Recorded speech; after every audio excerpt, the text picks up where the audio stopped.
Hey guys, what is going on? Chris here with Shughead Gaming, bringing you something a little bit different this time. With so many peripherals and quality of life products coming up for the PlayStation VR, I figured it was time to start a new series on the channel to take a look at and review some of these items. My hope is to bring you honest and detailed information along with my first-hand impressions to not only inform you of interesting PSVR related products, but most importantly to let you know if it's worth picking up. So without further delay, let's get into it.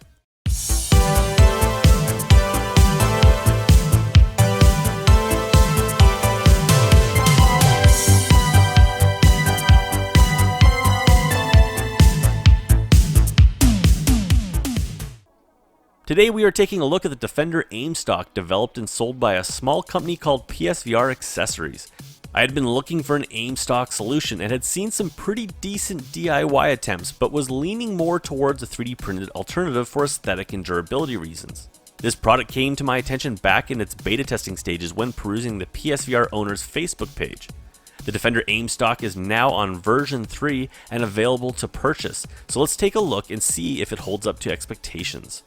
So you might be asking, why do I even want a stock for my aim controller? Well, with real firearms, a gun stock is the back portion of which is also known as the shoulder stock, a butt stock, or simply a butt, which is part of a long gun such as a rifle that provides structural support to which the barreled action and firing mechanisms are attached.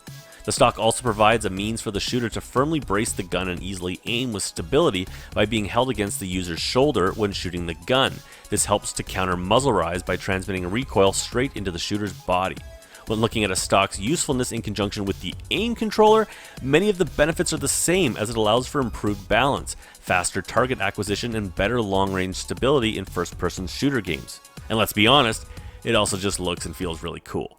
It's actually surprising that the aim didn't come with a stock, since it was included in Sony's last attempt at a gun peripheral, the Sharpshooter, back on the PS3.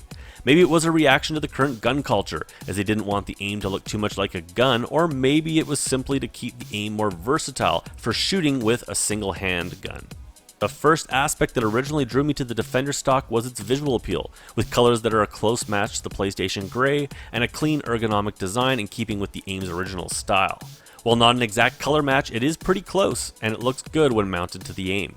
Looking at build quality, the Defender is made of impact-resistant ABS plastic, similar to the plastic quality of the aim itself.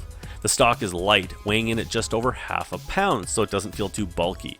The hinge on the clamping portion is thick and sturdy and is fastened together with metal components for strength and durability. Most importantly, the tightening points to the clamp that lock down onto the aim itself are metal threads and bolts, which is something I haven't seen on any other 3D printed stocks, and in my opinion is mandatory for getting a proper grip that won't just blow apart under use.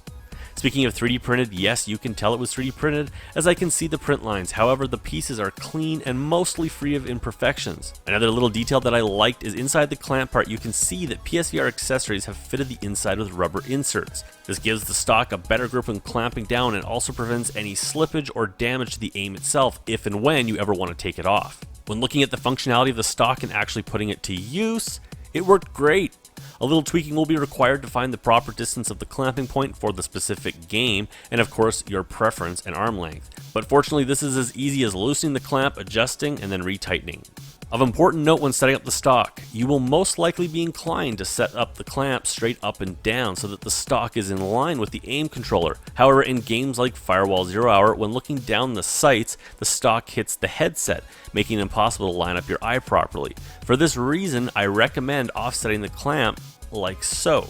While this may look like it would feel off in game, it actually felt very normal and made looking down the sights painless. And take note of my specific placement, as this allowed me to access every button, including the R2, which sits on the side of the aim where the stock passes. In addition, due to the ability of the stock to be placed in any clock position, it also makes it perfect for left or right-handed shooters. My only real complaint is that the stock could feel a little stiffer. Due to the single clamp at one end and the opposite end being the point of pressure, a little flex can be felt. It never felt flimsy or fragile, but I was aware not to pull too tight into my shoulder so as to reduce any unneeded stress on the stock's clamping point. When taking the aim and stock attachment into game, it did help with stability, but maybe even more importantly, for those long Firewall Zero Hour sessions, it also helped greatly with arm fatigue, since I could rest the aim into the back of my shoulder and less just holding it up. In addition, the target acquisition did feel quicker as I noticed that my whole body lined up straighter and with proper form, allowing for quicker reaction time. Finally, playing with the stock just felt better, as the aim now feels like a proper rifle. When looking down in game, it was very cool to see the gun locked in the back of my shoulder, but to also feel the stock pushed up against my actual shoulder, and as a result, greatly increasing immersion.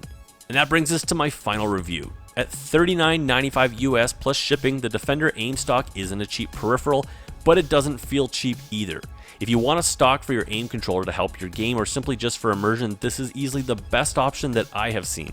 Sure, you can mod something yourself, or if you have the means, even 3D print something similar, but with the metal components and overall design and build quality, the Defender Aim Stock feels and looks about as close to an official aim stock that you're likely to find. If you're interested in this product, it can be ordered from PSVR Accessories website as seen on screen, or you can find it below in the notes. The Defender Aim Stock comes with a money-back guarantee, and PSVR Accessories so far seems to be very reliable in dealing with customers.